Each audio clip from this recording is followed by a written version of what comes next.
엄마를 죽게 만든 건 바로 그 여자야. 소연은 거울 속 자신을 바라보며 차가운 눈빛을 감추지 못했습니다. 15년 전 어머니의 병상 곁에서 마지막을 지켜봤던 그 간병인의 얼굴이 아직도 선명했어요. 어머니가 숨을 거두신 후 그 여자는 집안의 귀를 훔쳐 달아났죠. 이번엔 내가 복수할 차례야. 오늘 새로 입사한 요양원에서 소연은 믿을 수 없는 광경을 목격했습니다. 원장실에서 나오는 그 익숙한 뒷모습, 바로 오민정이었어요. 15년 만에 다시 마주한 원수였습니다. 안녕하세요. 오늘부터 함께 일하게 된 오민정입니다. 민정은 소연을 보자 잠시 멈칫했지만 곧 자연스럽게 인사했어요. 하지만 소연은 그 눈빛에서 묘한 감정을 읽을 수 있었습니다. 단순한 동료애와는 다른 애틋하고도 간절한 무언가가 있었거든요. 소연은 완벽한 복수 계획을 세웠습니다. 약물 기록 조작, 환자 서류 변조, 그리고 마지막으로 횡령 누명까지 민정을 요양원에서 완전히 쫓아내기 위해서였어요.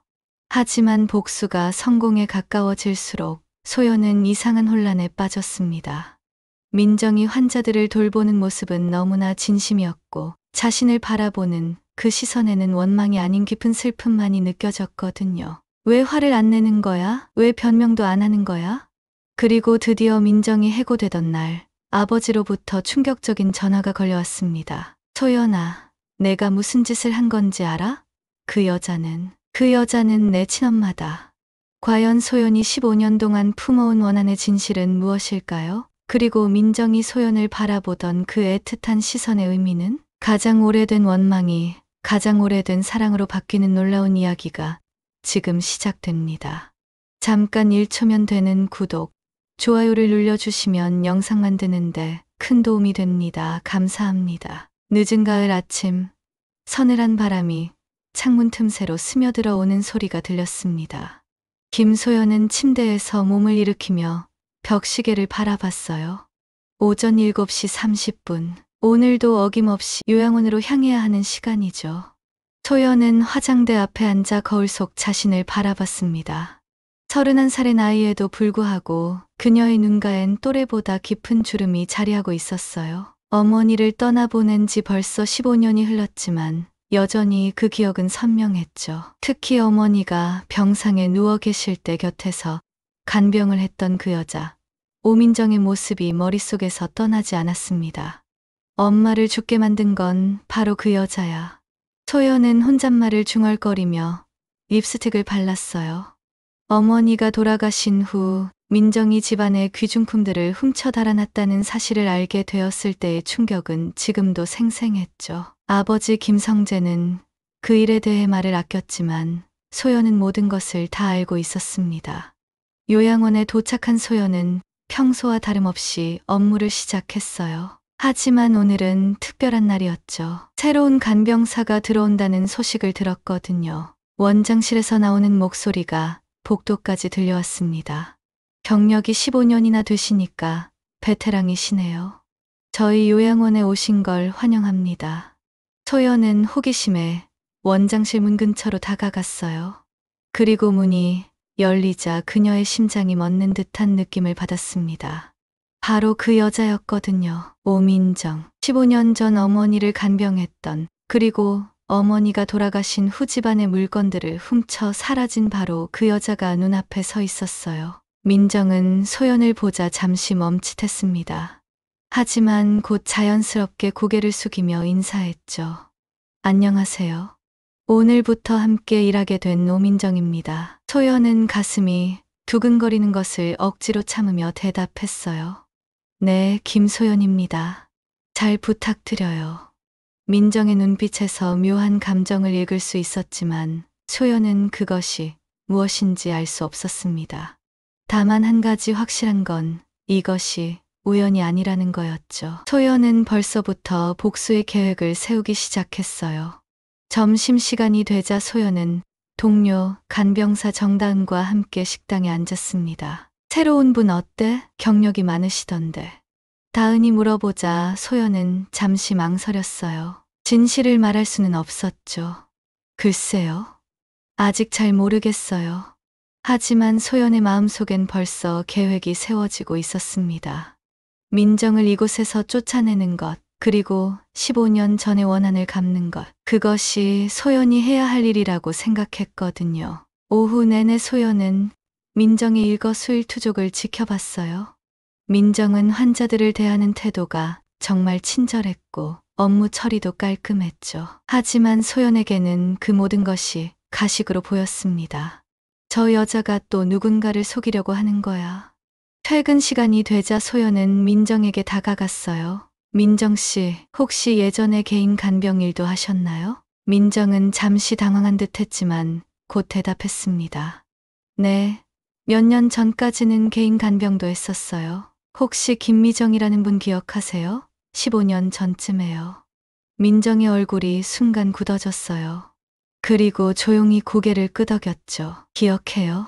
좋은 분이셨는데 안타깝게 돌아가셨죠. 소연은 민정의 반응을 보며 확신했습니다. 이 여자가 바로 그때 그 사람이라는 걸요. 이제 본격적인 복수가 시작될 거였어요.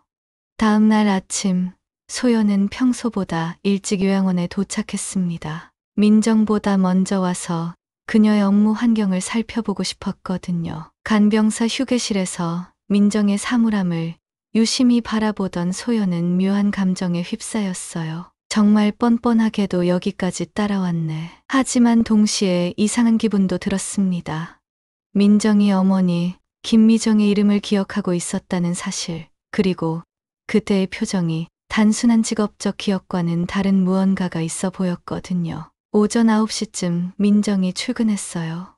소연은 자연스럽게 그녀에게 다가갔습니다.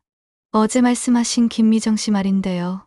혹시 그분이 돌아가시기 전에 특별한 일이 있었나요? 민정은 잠시 멈춰서서 소연을 바라봤어요.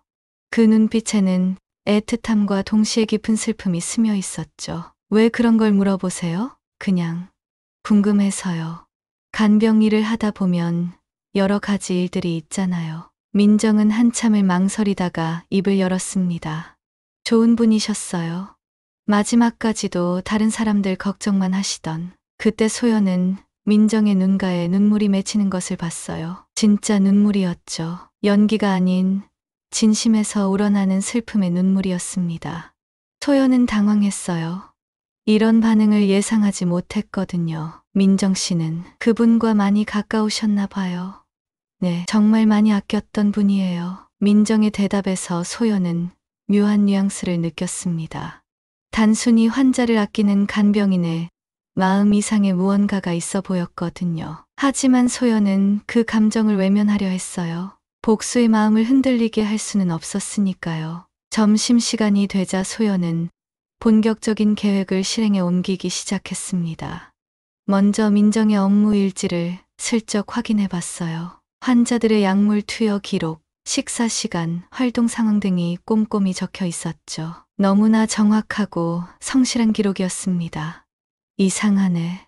이렇게 성실한 사람이 어떻게 도둑질을. 소연은 잠시 의문이 들었지만 곧 고개를 저었어요. 겉으로는 착한 척하는 거라고 생각했거든요. 오후에 소연은 민정을 유심히 관찰했습니다. 환자들을 대하는 민정의 모습은 정말 자연스럽고 따뜻했어요. 특히 치매로 인해 가족을 알아보지 못하는 할머니에게는 더욱 세심한 관심을 보였죠. 할머니, 오늘 기분이 어떠세요? 누구야? 넌 내 딸이야? 네, 할머니. 딸이 보고 싶으시죠? 민정은 거짓말을 하면서도 할머니의 손을 따뜻하게 잡아줬어요. 그 모습을 본 소연은 복잡한 감정에 휩싸였습니다. 하지만 무엇보다 소연을 당황스럽게 한 건 민정이 자신을 바라보는 시선이었어요. 민정은 틈틈이 소연을 멀리서 지켜보고 있었는데 그 눈빛이 단순한 동료, 간병사를 보는 시선과는 달랐거든요. 마치 무언가 간절한 마음이 담긴 것 같았죠. 퇴근 시간이 되자 소연은 민정에게 또 다른 질문을 던져봤어요. 민정 씨, 혹시 김미정 씨 가족들과도 친하셨나요? 민정은 순간 얼굴이 굳어졌습니다. 그리고 조심스럽게 대답했어요. 가족분들도 좋은 분들이었어요. 특히 딸분이. 딸이요? 네, 정말 효녀였거든요. 어머니를 무척 사랑했어요. 소연은 민정의 말을 듣고 씁쓸한 웃음을 지었습니다. 효녀라니, 정작 어머니가 돌아가신 후엔 집안 물건까지 훔쳐간 여자가 무슨 말을 하는 건지 이해할 수 없었거든요. 그 딸분, 지금은 어떻게 지내시는지 아세요? 민정은 한참을 망설이다가 대답했어요. 모르겠어요. 하지만 잘 지내셨으면 좋겠어요. 정말로요. 그 순간 소연은 민정의 목소리에서 진심 어린 걱정과 애정을 느꼈습니다. 하지만 그럴수록 더욱 화가 났어요. 어떻게 그런 일을 저지르고도 이렇게 태어날 수 있는 건지 이해할 수 없었거든요. 집으로 돌아가는 길에 소연은 아버지 김성재에게 전화를 걸었습니다. 아빠, 나 요양원에서 일하고 있잖아. 응, 어떠니? 일이 힘들지? 괜찮아. 그런데 혹시 엄마 간병해줬던 그 여자 기억해? 전화 너머로 아버지의 숨소리가 무거워지는 게 들렸어요. 왜 갑자기 그 얘기를 그냥 문득 생각났어. 소연아, 그런 옛날 일은 이제 잊어버려라. 내가 상처받을 일만 더 늘어날 뿐이야. 아버지의 말투에서 뭔가 숨기는 게 있다는 느낌을 받았지만 소연은 더 이상 묻지 않았어요. 대신 마음속으로 다짐했죠. 아빠는 모르겠지만 나는 절대 잊을 수 없어. 그 여자가 우리 가족에게 한 일을 반드시 갚아줄 거야. 밤이 깊어가며 소연은 본격적인 복수 계획을 세우기 시작했습니다. 민정을 요양원에서 쫓아내는 것만으로는 부족했어요. 그녀가 15년 전에 자신의 가족에게 입혔던 상처만큼, 아니 그보다 더 큰 고통을 주고 싶었거든요. 일주일이 지나자 소연은 본격적인 행동에 나섰습니다. 먼저 민정의 업무 패턴을 완전히 파악했어요. 민정은 매일 오전 8시 30분에 출근해서 오후 6시에 퇴근했죠. 점심시간엔 항상 혼자 도시락을 먹었고 휴게실에서도 다른 직원들과 어울리기보다는 조용히 책을 읽곤 했습니다. 저 여자 여전히 혼자 지내는군. 소연은 민정의 외로운 모습을 보며 차가운 미소를 지었어요. 하지만 동시에 이상한 감정도 느꼈습니다. 민정이 환자들을 돌보는 모습은 정말 헌신적이었거든요. 특히 거동이 불편한 할아버지의 식사를 도와드릴 때나 치매 환자분들과 대화할 때의 모습은 진심 그 자체였어요. 첫 번째 계획은 약물 기록 조작이었습니다. 소연은 민정이 담당하는 환자 중 한 분의 혈압약 투여 시간을 바꿔놓았어요. 오전 8시에 투여해야 하는 약을 오후 2시로 바꾼 거죠. 그리고 며칠 후 간호사장에게 슬쩍 말했습니다. 간호사장님, 혹시 민정 씨가 담당하시는 박할아버지 혈압약 시간이 바뀐 것 같은데요. 정말? 간호사장이 기록을 확인하자 소연의 말이 사실로 드러났어요. 민정은 당황했지만 변명하지 않았습니다. 죄송합니다. 제가 실수한 것 같네요. 민정 씨, 이런 실수는 환자 생명과 직결되는 문제예요. 앞으로 더 조심해 주세요.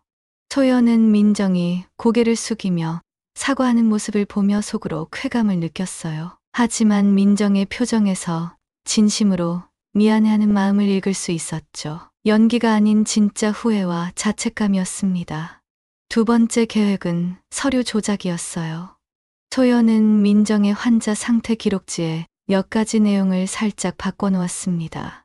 환자의 식사량이나 수면, 상태 등을 실제와 다르게 기록한 거죠. 며칠 후 의사 선생님이 회진을 돌 때 이상함을 발견했어요. 민정 씨, 이 환자분 기록을 다시 한번 확인해 보시겠어요? 실제 상태와 좀 다른 것 같은데요. 민정은 기록을 다시 살펴보며 당황했습니다. 분명히 정확하게 적었다고 생각했는데 내용이 달라져 있었거든요. 선생님, 죄송합니다. 제가 다시 확인해 보겠습니다. 업무에 좀 더 집중해 주세요. 이런 일이 반복되면 환자 치료에 문제가 생길 수 있어요. 소연은 멀리서 이 광경을 지켜보며 만족스러워했어요. 계획이 착착 진행되고 있었거든요. 하지만 민정의 반응이 예상과 달랐습니다. 화를 내거나 변명을 늘어놓는 대신 그저 묵묵히 자신의 잘못을 인정하고 더욱 열심히 일했어요. 세 번째이자 가장 치명적인 계획은 돈 횡령 누명이었습니다. 소연은 요양원 환자 가족들이 간병비로 내는 현금을 관리하는 업무를 맡게 되었어요. 그리고 민정이 담당하는 환자 한 분의 간병비 중 10만 원을 빼돌린 후 민정의 사물함에 몰래 넣어뒀습니다. 며칠 후 환자 가족이 간병비 정산을 요구했을 때 돈이 부족한 것이 발견되었어요. 이상하네요. 분명히 이달 간병비를 다 냈는데 10만 원이 부족하다니. 원장은 심각한 표정으로 전 직원을 소집했습니다. 간병비 관리에 문제가 생겼습니다. 누군가 돈을 빼돌린 것 같은데 해명할 분 있으신가요? 모든 직원들이 서로를 의심스럽게 바라봤어요. 그때 소연이 조심스럽게 말했습니다. 혹시 사물함 수색을 해보시는 건 어떨까요? 원장이 동의하자 모든 직원들의 사물함을 검사했어요. 그리고 민정의 사물함에서 10만 원이 발견되었습니다. 이게 어떻게? 민정은 완전히 당황했어요. 자신이 그 돈을 넣어둔 기억이 전혀 없었거든요. 민정 씨, 이걸 어떻게 설명하시겠어요? 원장님, 저는 정말 모르겠습니다. 제가 그 돈을 가져간 게 아니에요. 하지만 증거는 명확했죠. 다른 직원들도 민정을 의심스럽게 바라보기 시작했어요. 동료 간병사 정다은이 소연에게 속삭였습니다. 소연아, 민정 씨가 정말 그런 일을 할 사람일까? 평소에 보면 그런 분 같지 않은데. 소연은 차갑게 대답했어요. 사람 마음은 겉으로 알 수 없는 거잖아. 게다가 요즘 실수도 자주 하셨고. 그건 그렇지만 다은은 여전히 의심스러워했지만 증거 앞에서는 할 말이 없었어요. 민정은 그날 이후로 더욱 조용해졌습니다. 다른 직원들과의 대화도 줄이고 오직 환자 돌봄에만 집중했어요. 하지만 소연은 민정이 자신을 바라보는 시선에서 원망이나 분노를 찾을 수 없었습니다. 오히려 슬픔과 체념만이 느껴졌죠. 왜 화를 안 내는 거야? 왜 변명도 안 하는 거야? 소연은 민정의 반응이 이해되지 않았어요. 억울하면 억울하다고 소리라도 쳐야 하는데 민정은 그저 모든 것을 받아들이는 것 같았거든요. 한편 요양원 내부 분위기는 점점 민정에게 불리하게 돌아갔습니다. 약물 실수 기록 오류, 그리고 횡령 의혹까지 겹치자 원장도 민정을 곱지 않은 시선으로 바라보기 시작했어요. 민정 씨, 최근 들어 실수가 너무 많으십니다. 혹시 개인적인 문제라도 있으신가요? 죄송합니다. 더 주의하겠습니다. 민정은 여전히 변명하지 않았어요. 그 모습을 본 소연은 복잡한 감정에 휩싸였습니다.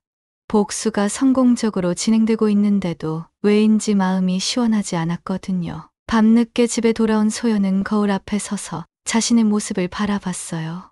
복수를 위해 거짓말을 하고 다른 사람을 모함한 자신의 모습이 낯설게 느껴졌습니다. 하지만 곧 고개를 저었어요. 이 정도로는 부족해. 엄마가 받은 상처에 비하면 아무것도 아니야. 소연은 최종 단계를 준비하기 시작했습니다. 민정을 완전히 요양원에서 쫓아내는 것, 그것이 자신의 목표였거든요. 한 달이 지나자 민정을 둘러싼 의혹들은 걷잡을 수 없이 커져갔습니다. 소연의 치밀한 계획 덕분에 민정은 요양원에서 완전히 고립된 상태가 되었어요. 다른 직원들도 민정과 대화하기를 꺼려했고 환자 가족들 사이에서도 불신의 목소리가 나오기 시작했죠. 어느 월요일 아침 원장은 민정을 사무실로 불러들였습니다. 소연은 복도에서 그 광경을 지켜보며 가슴이 두근거렸어요. 드디어 결정적인 순간이 온 것 같았거든요. 민정 씨, 앉으세요. 원장의 표정은 심각했습니다. 책상 위에는 민정과 관련된 여러 서류들이 놓여 있었어요. 최근 한 달간 일어난 일들을 정리해 봤는데요. 도저히 간과할 수 없는 수준입니다. 약물 투여 실수, 환자 기록 오류, 그리고 간병비 횡령 의혹까지. 민정은 고개를 숙인 채 아무 말도 하지 않았어요. 변명할 수도 있었지만 그녀는 침묵을 지켰습니다. 이런 상황에서는 더 이상 함께 일하기 어렵겠습니다. 해고 통보를 하겠습니다. 그 순간 소연은 복도에서 작은 환호성을 억누르며 주먹을 불끈 쥐었어요. 드디어 해냈다는 생각이 들었거든요. 15년 동안 품어온 원한을 조금이나마 풀 수 있을 것 같았습니다. 민정은 여전히 고개를 숙인 채 조용히 대답했어요. 알겠습니다. 죄송합니다. 개인 물품은 오늘 안으로 정리해 주시고 간병비 관련해서는 경찰 조사가 있을 수도 있으니 연락처는 남겨두세요. 경찰 조사라는 말에 소연은 잠시 당황했습니다. 설마 일이 그렇게까지 커질 줄은 몰랐거든요. 하지만 곧 다시 마음을 다잡았어요. 어차피 민정이 실제로 돈을 훔친 건 아니니까 큰 문제는 없을 거라고 생각했죠. 점심시간이 되자 요양원 전체에 민정의 해고 소식이 퍼졌습니다. 동료 간병사 정다은이 소연에게 다가왔어요. 소연아, 민정씨가 정말 해고됐대. 너무 심한 거 아니야? 심하긴 뭐가 심해? 실수도 많이 하셨고 돈까지 훔쳤는데. 그래도 뭔가 이상해. 민정씨가 그럴 사람 같지 않은데. 다은의 말에 소연은 짜증이 났어요. 왜 자꾸 민정을 옹호하는 건지 이해할 수 없었거든요. 다은아, 사람 속마음은 겉으로 알 수 없는 거야.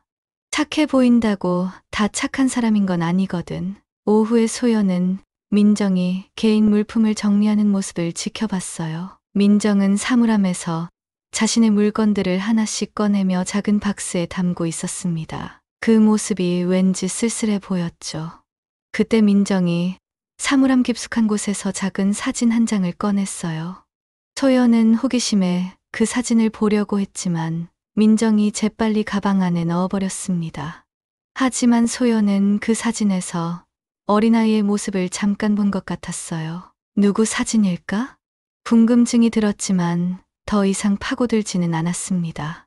어차피 민정과는 이제 끝이니까요. 퇴근 시간이 되자 민정은 마지막으로 담당했던 환자들에게 인사를 하러 갔어요. 소연은 뒤따라가며 그 모습을 지켜봤습니다.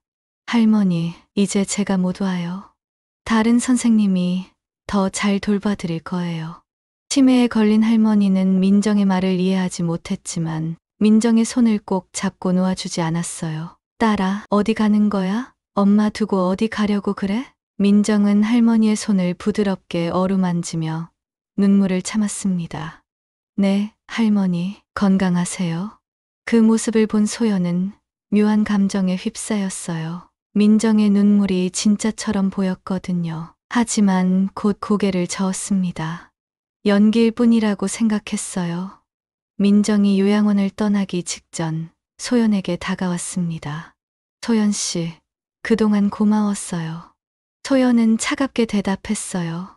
네, 수고하셨어요. 하지만 민정은 거기서 멈추지 않았습니다.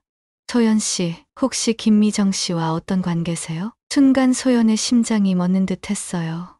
설마 자신의 정체를 알아챈 건 아닐까요? 왜 그런 걸 물어보세요? 그냥 느낌이 그래서요. 소연 씨를 보면 그분이 생각나요. 민정의 눈빛에는 묘한 감정이 스며 있었습니다. 그리고 조용히 말을 이었어요. 그분 정말 좋은 분이셨어요. 딸을 무척 사랑하셨거든요. 소연은 가슴이 답답해지는 걸 느꼈어요. 왜 민정이 자꾸 어머니 얘기를 하는 건지, 그리고 왜 그런 슬픈 표정을 짓는 건지 이해할 수 없었습니다. 저는 그분을 모르는데요. 그렇군요. 제가 착각했나 봐요.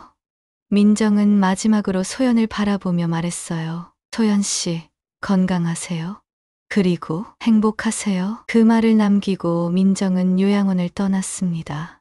소연은 민정의 뒷모습을 바라보며 복잡한 감정에 휩싸였어요. 복수에 성공했다는 쾌감과 동시에 왠지 모를 공허함도 느껴졌거든요. 저녁에 집에 돌아온 소연은 아버지 김성재에게 전화를 걸었습니다. 아빠, 나 오늘 좋은 일이 있었어. 무슨 일인데? 직장에서 나쁜 사람 하나를 혼내줬어. 정의는 승리하는 거야. 전화 너머로 아버지의 한숨 소리가 들렸어요. 소연아, 복수는 또 다른 상처만 낳을 뿐이야. 그만 잊어버려라. 아빠는 몰라? 당신은 그 여자가 우리 가족에게 뭘 했는지 모르잖아. 소연은 아버지가 자꾸 민정을 감싸는 듯한 말을 하는 게 이해되지 않았어요. 분명히 아버지도 민정 때문에 상처받았을 텐데 말이죠. 그날 밤 소연은 잠들기 전까지 민정의 마지막 말을 계속 생각했습니다. 건강하세요. 그리고 행복하세요. 왜 자신을 망친 사람에게 그런 따뜻한 말을 할 수 있는 건지 도무지 이해할 수 없었어요. 하지만 소연은 곧 그런 생각들을 떨쳐냈습니다. 민정은 이제 자신의 인생에서 완전히 사라졌고 복수도 성공했으니까요. 이제 정말로 모든 게 끝났다고 생각했습니다. 하지만 며칠 후 소연의 예상과는 전혀 다른 일이 벌어지게 될 거예요. 민정이 요양원을 떠난 지 사흘이 지났을 때 소연은 예상치 못한 전화를 받았습니다. 아버지 김성재의 목소리가 평소와 달리 떨리고 있었어요. 소연아, 지금 어디 있니? 집에 있어요. 왜요? 민정 씨가 경찰서에 있다는 연락을 받았어. 소연은 순간 당황했습니다. 설마 간병비 횡령건이 정말 경찰 조사까지 가게 된 건가요? 아빠, 그게 우리와 무슨 상관이에요? 상관 있어. 아주 많이 상관 있다고. 아버지의 목소리에서 분노와 절망이 섞여 나왔어요. 소연은 아버지가 왜 이렇게 흥분하는지 이해할 수 없었습니다. 아빠, 진정하세요. 그 여자가 잘못한 거잖아요. 잘못했다고. 소연아, 내가 무슨 짓을 한 건지 알아? 무슨 소리예요? 저는 아무것도 안 했는데요. 전화 너머로 아버지의 무거운 한숨이 들렸어요. 소연아, 나는 다 알고 있어. 내가 요양원에서 무슨 일을 했는지. 소연의 가슴이 쿵쾅거리기 시작했습니다. 설마 아버지가 자신의 복수 계획을 알고 있는 건 아닐까요? 아빠, 무슨 말씀이세요? 민정 씨 사물함에서 나온 그 돈. 내가 넣어둔 거 맞지? 소연은 완전히 당황했어요. 어떻게 아버지가 그걸 알 수 있었을까요? 저는 정말 모르겠는데요. 소연아, 거짓말하지 마라. 아빠는 내가 어릴 때부터 지켜봐왔어. 내가 거짓말할 때 어떤 표정을 짓는지 다 알고 있다고. 소연은 더 이상 변명할 수 없었어요. 아버지의 목소리에서 모든 걸 다 알고 있다는 확신이 느껴졌거든요. 그래요? 제가 했어요. 하지만 그 여자가 먼저 우리 가족을 망쳤잖아요. 망쳤다고? 소연아, 너는 아무것도 모르고 있어. 뭘 모른다는 거예요? 그 여자가 엄마를 간병하면서 아빠와 바람을 피웠고 엄마가 돌아가신 후에는 집안 물건까지 훔쳐갔잖아요. 순간 전화선 너머가 조용해졌어요. 오랜 침묵 후에 아버지가 조용히 말했습니다. 소연아, 그 여자는 내 친엄마다. 소연은 전화기를 들고 있던 손이 떨리기 시작했어요. 방금 들은 말이 믿어지지 않았거든요. 뭐라고요? 민정 씨가 내 친엄마야. 너를 낳아준 진짜 엄마라고. 소연은 그대로 바닥에 주저앉았습니다. 머릿속이 하얘지면서 아무 생각도 나지 않았어요. 그럴 리가 없어요. 우리 엄마는 김미정이에요. 미정이는 내 양어머니야. 내 친엄마는 민정 씨고. 아버지의 목소리는 점점 작아져 갔어요. 소연아, 아빠가 너무 늦게 말한 거야. 미안해. 소연은 온몸이 떨리기 시작했습니다. 지난 한 달 동안 자신이 한 모든 일들이 머릿속을 스쳐 지나갔어요. 약물 기록 조작, 서류 변조, 그리고 돈 횡령 누명까지. 모든 게 자신의 친엄마에게 한 일이었다는 사실이 믿어지지 않았습니다. 아빠, 거짓말이죠? 제발 거짓말이라고 해주세요. 소연아, 나 지금 경찰서로 가고 있어. 민정 씨를 도와야 해. 잠깐만요. 그럼 김미정 씨는 누구예요? 미정이는 내 아내였어. 너를 친딸처럼 키워준 고마운 사람이야. 그리고 민정 씨를 이해해준 사람이기도 하고. 소연은 더 이상 말을 할 수 없었어요. 눈물이 쏟아져 내렸고 숨쉬기조차 힘들어졌습니다. 아빠, 저는 뭘 한 거예요? 소연아, 이제라도 늦지 않았어. 같이 가자. 민정 씨에게 사과하자. 하지만 소연은 대답할 수 없었어요. 휴대폰이 손에서 떨어졌고 그녀는 그대로 바닥에 엎드려 울기 시작했습니다. 1시간 후 아버지 김성재가 집에 도착했어요. 소연은 여전히 바닥에 앉아서 멍하니 벽을 바라보고 있었습니다. 소연아, 아빠, 정말이에요? 민정 씨가 정말 제 친엄마예요? 성재는 딸 옆에 앉으며 고개를 끄덕였어요. 그래, 정말이야. 아빠가 젊었을 때 잘못을 저질렀어. 민정 씨와 너를 낳았지만 그때는 이미 미정이와 결혼한 상태였어. 그럼 민정 씨는 왜 저를 버린 거예요? 버린 게 아니야. 민정 씨는 미정이가 너를 더 잘 키울 수 있을 거라고 생각했어. 그리고 자신이 너희 가정을 망칠까 봐 두려워했고. 소연은 민정이 자신을 바라보던 그 애틋한 시선을 떠올렸어요. 그때의 눈빛이 단순한 동료애가 아니었던 거였죠. 아빠, 그럼 민정 씨가 왜 간병인으로 우리 집에 왔어요? 미정이가 암에 걸렸다는 소식을 듣고 온 거야. 너를 보고 싶어서. 그리고 미정이를 도와주고 싶어서. 성재는 계속해서 설명했어요. 미정이도 다 알고 있었어. 민정 씨가 내 친엄마라는 것도, 왜 간병인으로 온 건지도. 미정이는 마지막까지 민정 씨에게 고마워했어. 너를 잘 봐달라고 부탁하면서 세상을 떠났지. 소연은 어머니, 김미정의 마지막 모습을 떠올렸어요. 그때 어머니가 민정에게 뭔가 말하려고 했던 것 같았는데, 소연은 그 장면을 보고 싶지 않아서 방을 나갔었죠. 그럼, 집안 물건들은? 민정 씨가 가져간 게 아니야. 미정이가 민정 씨에게 준 거였어. 너를 키우는 데 쓰라고. 소연은 자신이 15년 동안 품어온 원한이 모두 거짓에 기반한 것이었다는 사실을 깨달았어요. 그리고 지난 한 달 동안 자신이 친엄마에게 얼마나 잔인한 일을 했는지 생각하니 견딜 수 없었습니다. 아빠, 저는 어떻게 해야 해요? 민정 씨에게. 엄마에게 어떻게 사과해야 해요? 성재는 딸의 손을 잡으며 말했어요. 일단 경찰서부터 가자. 그리고 진실을 말하는 거야. 민정 씨는 내가 생각하는 것보다 훨씬 너그러운 사람이야. 소연은 떨리는 다리로 일어서며 아버지를 따라 나섰습니다. 가슴은 두근거렸고 머릿속은 온통 혼란스러웠어요. 하지만 한 가지 확실한 건 지금이라도 진실을 말해야 한다는 것이었습니다. 경찰서로 향하는 차 안에서 소연은 계속 눈물을 흘렸어요. 자신이 얼마나 어리석었는지, 그리고 민정에게 얼마나 큰 상처를 줬는지 생각하니 견딜 수 없었거든요. 경찰서에 도착한 소연과 성재는 접수대에서 민정의 소재를 물어봤습니다. 경찰관은 친절하게 안내해 주었지만 직접 면회는 어렵다고 했어요. 다만 조사실 근처에서 기다릴 수는 있다고 했죠.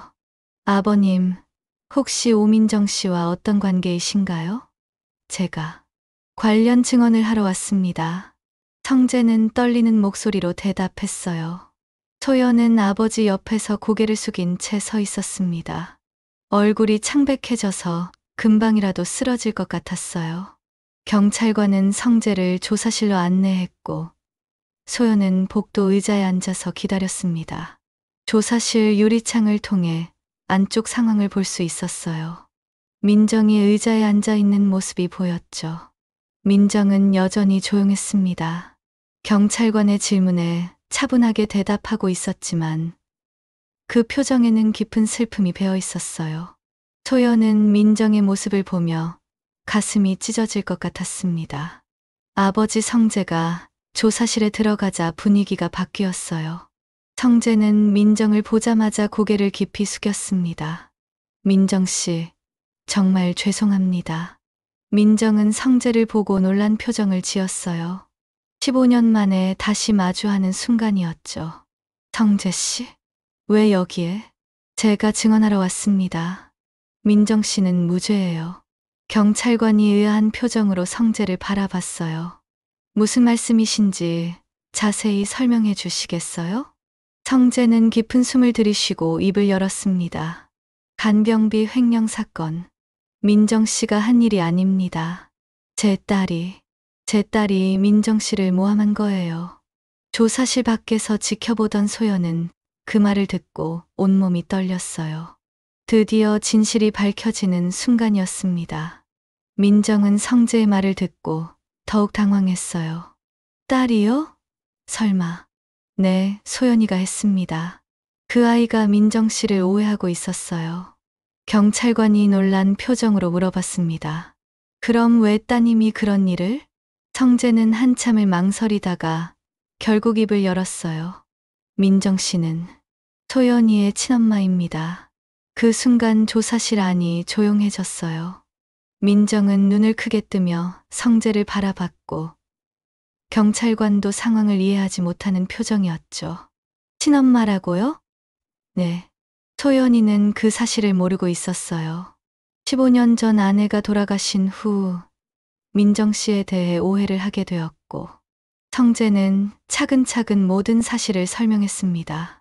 젊은 시절 민정과의 관계, 소연의 출생, 김미정과의 결혼 그리고 양육, 민정이 간병인으로 돌아온 이유까지 모든 것을요. 민정은 이야기를 들으며 눈물을 흘렸어요. 그럼 소연이가 저를 그렇게 대한 이유가 네, 민정 씨를 원수로 생각하고 있었어요. 제가 진실을 말하지 않은 게 잘못이었습니다. 복도에서 지켜보던 소연은 더 이상 견딜 수 없었어요. 조사실 문을 열고 들어갔습니다. 엄마. 소연의 떨리는 목소리가 조사실에 울려 퍼졌어요. 민정은 소연을 보자 급히 일어섰습니다. 소연아, 엄마, 죄송해요. 정말 죄송해요. 소연은 그대로 바닥에 무릎을 꿇고 엎드렸어요. 15년 동안의 오해와 지난 한 달간의 잔혹함이 모두 무너져 내렸습니다. 제가 정말 나쁜 짓을 했어요.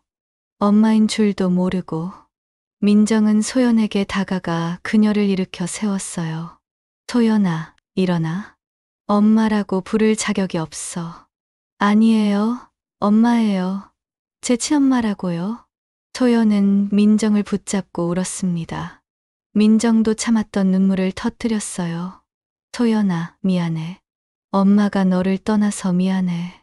경찰관은 이 감동적인 장면을 보며 상황을 정리했어요. 그럼 횡령 사건은 오해였다는 말씀이시군요. 성재가 고개를 끄덕였습니다. 네, 제 딸이 민정 씨 사물함에 돈을 넣어둔 거였어요. 모든 책임은 저에게 있습니다. 소연은 울먹이며 말했어요. 아니에요. 제가 한 거예요. 제가 모든 걸 조작했어요. 약물 기록도, 환자 서류도, 그리고 돈도 모두 제가 했어요. 민정은 소연의 손을 꼭 잡으며 말했어요. 소연아, 괜찮아. 엄마는 괜찮아. 괜찮지 않아요. 엄마가 얼마나 힘드셨을지. 저는 정말 나쁜 딸이에요. 아니야. 넌 좋은 딸이야. 엄마를 사랑했기 때문에 그런 거잖아. 민정은 소연을 안으며 말했어요. 미정 언니를 정말 사랑했구나. 엄마는 그게 고마워. 경찰관이 서류를 정리하며 말했습니다.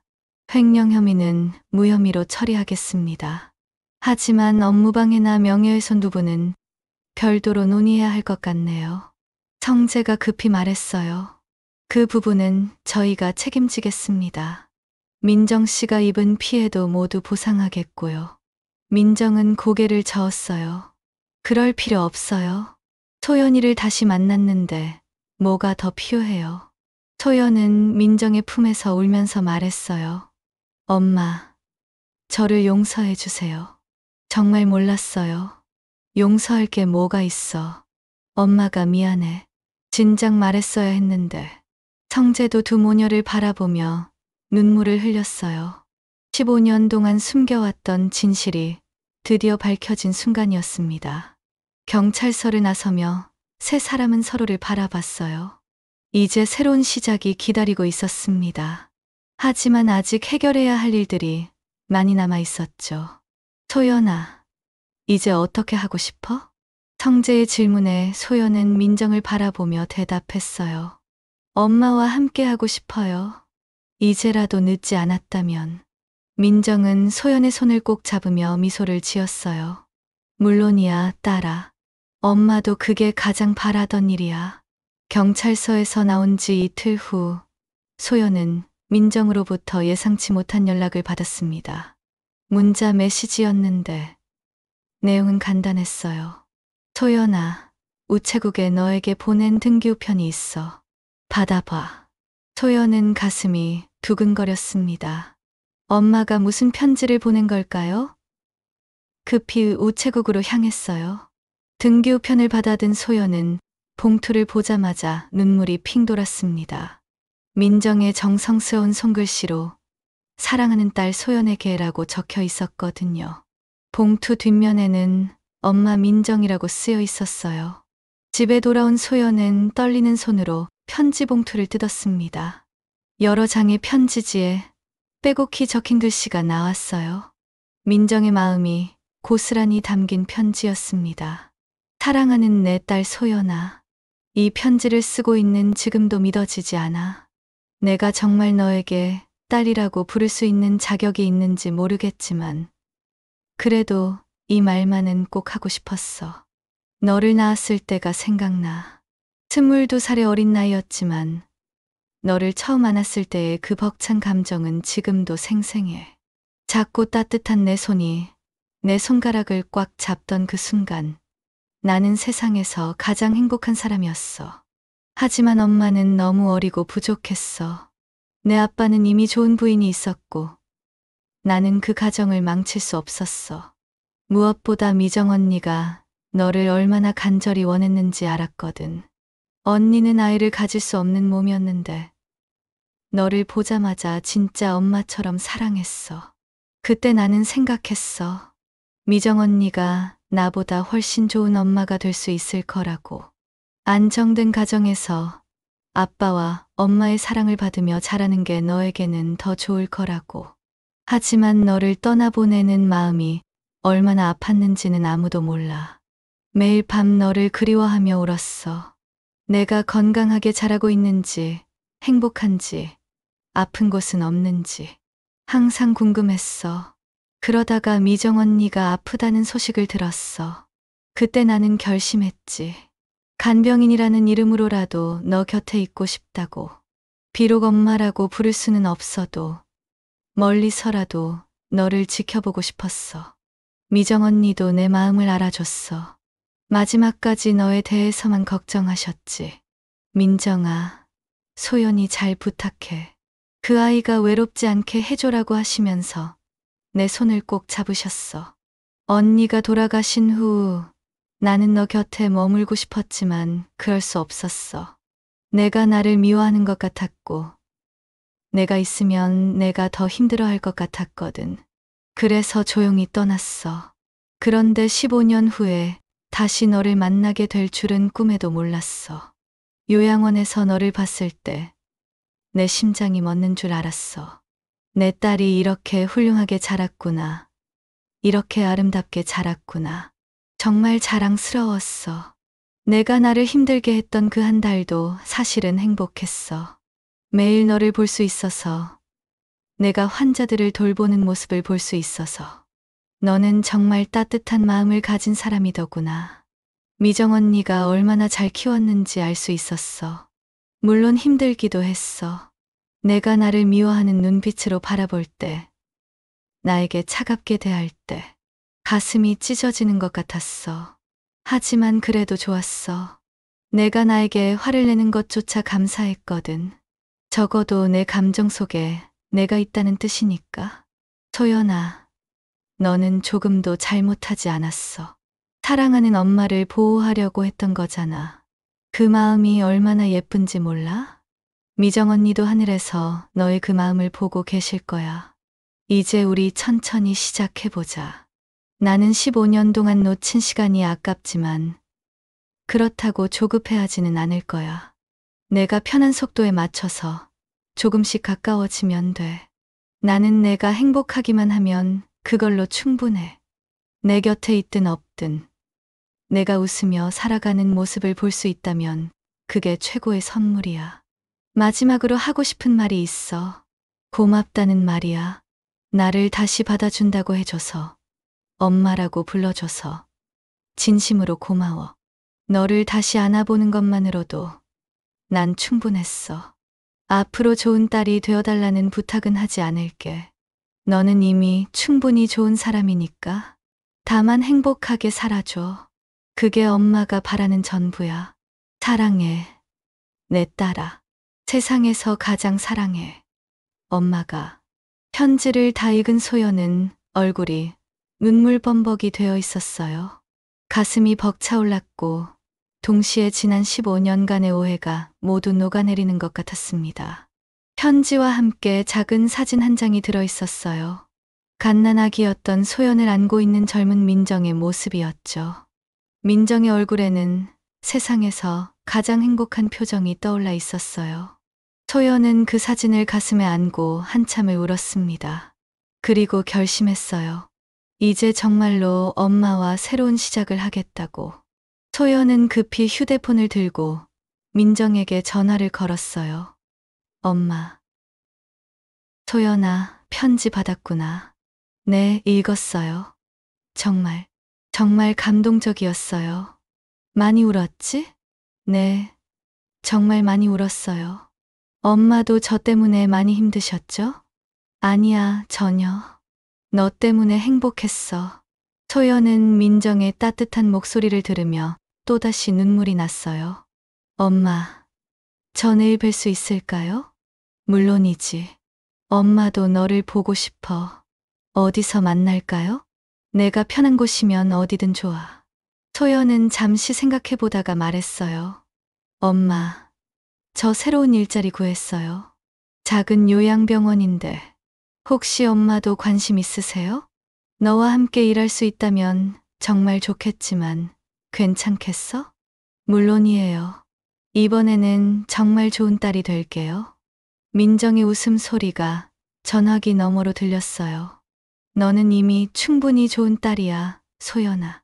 그날 밤 소연은 민정의 편지를 여러 번 읽으며 잠들었습니다. 가슴 한편에 자리 잡고 있던 원망과 미움이 모두 사라지고 그 자리에 따뜻한 사랑이 채워지는 것 같았어요. 15년 만에 찾은 진짜 엄마, 그리고 새로운 시작. 소연은 내일 민정을 만날 생각에 설레며 잠들었습니다.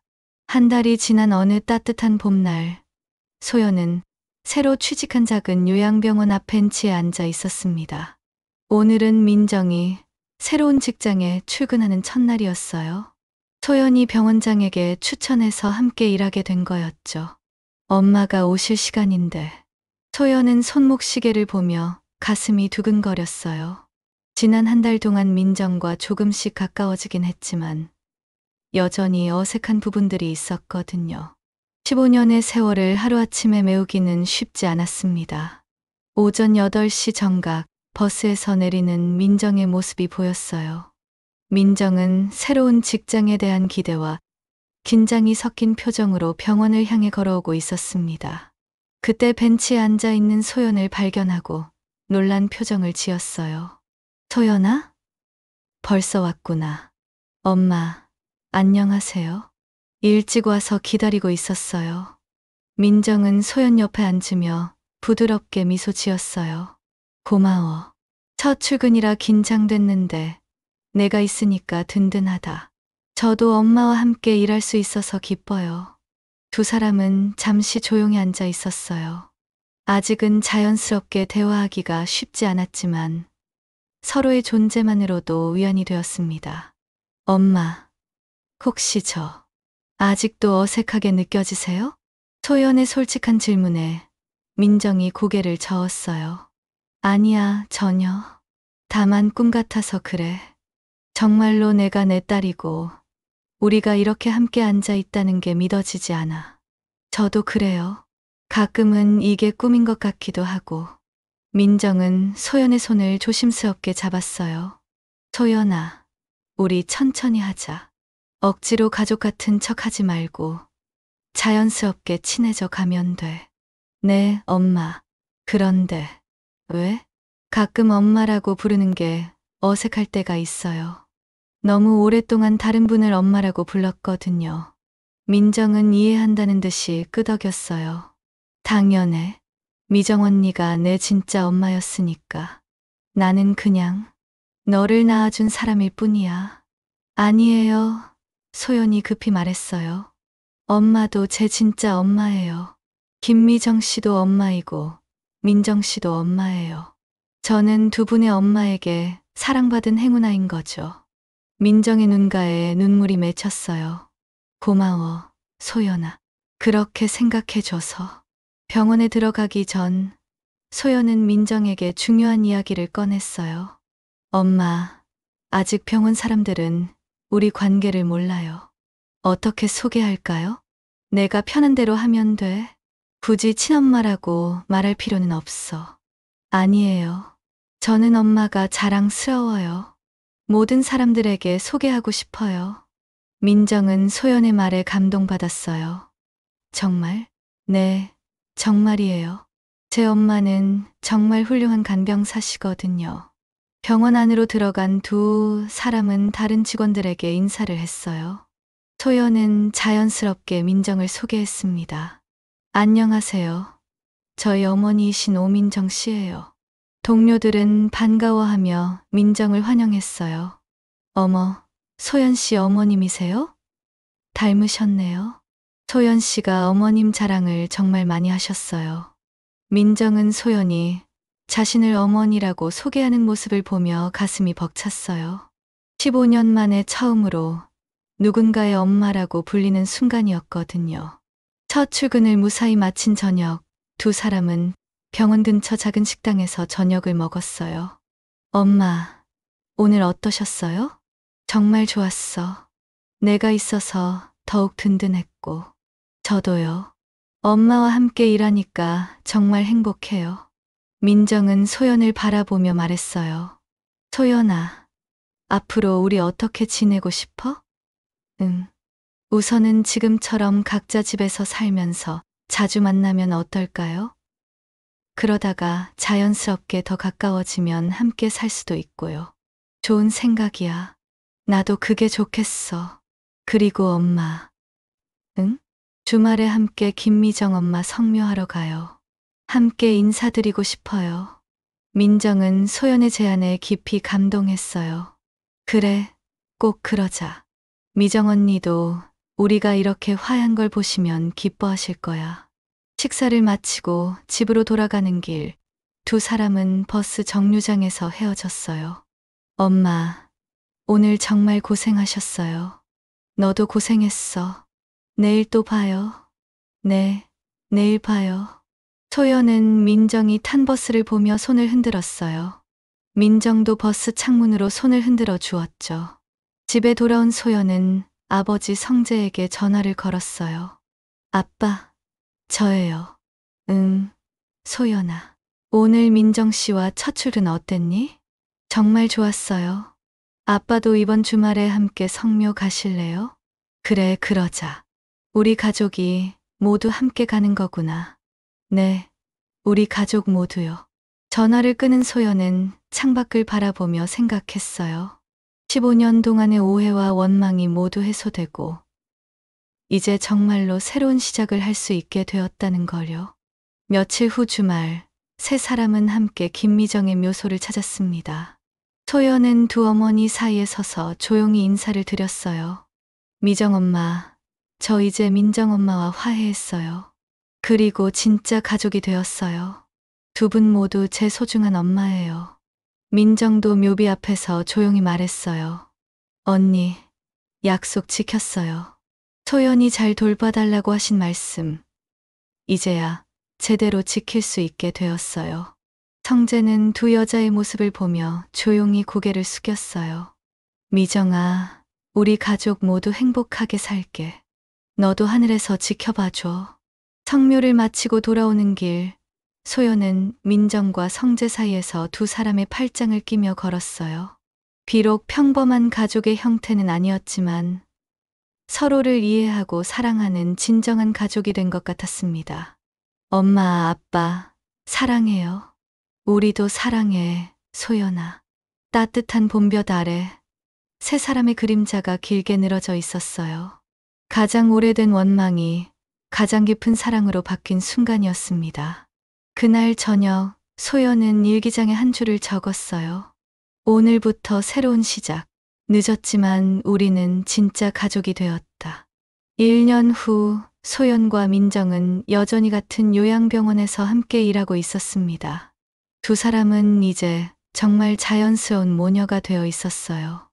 소연은 민정에게서 진정한 간병의 의미를 배웠고, 민정은 소연을 통해 늦은 모성의 기쁨을 만끽하고 있었습니다. 어느 날 환자 가족이 물어봤어요. 두 분이 정말 모녀 같으시네요. 닮기도 하셨고. 소연이 민정을 바라보며 미소 지었어요. 네, 저희는 진짜 모녀예요. 그것도 세상에서 가장 특별한. 민정도 딸을 바라보며 행복한 미소를 지었습니다. 가장 오래된 원망은 정말로 가장 오래된 사랑이었던 거예요. 시청해 주셔서 감사합니다.